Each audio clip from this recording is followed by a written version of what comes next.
New Zealand has a huge range of seabirds, but unfortunately some of our most unique seabirds are under threat. Our most endangered bird in New Zealand is the fairy tern. There's only a dozen breeding pairs remaining. That makes it more endangered than the kakapo. Seabirds are particularly vulnerable when they are breeding, so during nesting season, which ranges from October through to March. Often they lay their nests in coastal areas, and sometimes it's even just a dip in the sand. Then when they lay their eggs, they usually camouflage and they can look just like stones. So they're particularly vulnerable for us just walking through them or driving over them with cars or dune buggies without realising. Seabirds will make quite a lot of racket, especially things like oyster catchers, to try and distract you away from where they're nesting. Now, this doesn't always work, and it also means as well that they're wasting a lot of energy trying to distract you, and that means there's less energy for them to get food, to feed their young, and it actually affects how likely they are to have their chicks make it to adulthood. There are lots of threats to seabirds, unfortunately.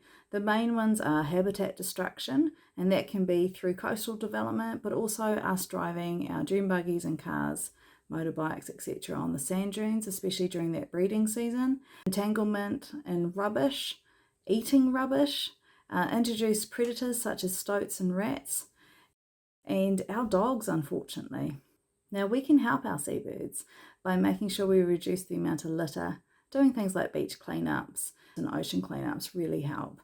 We can also help by making sure we keep off those sand dunes and in rocky coastal areas just during those months, October through to March. Make our impact as little as possible.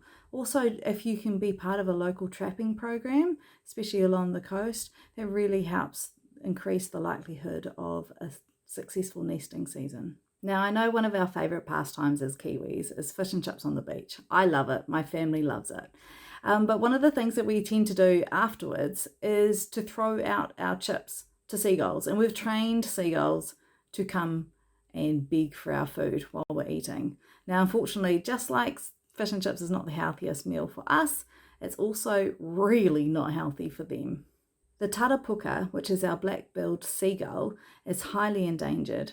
And unfortunately, its population is continuing to decline. There's getting less and less of them.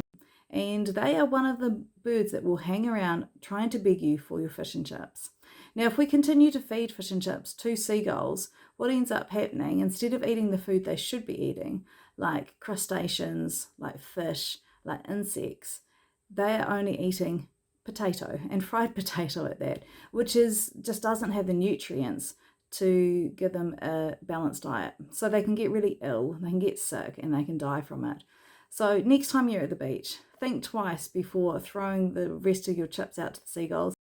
So dispose of your leftovers responsibly, and that's also something else that we can do to help our gull and our seabird population.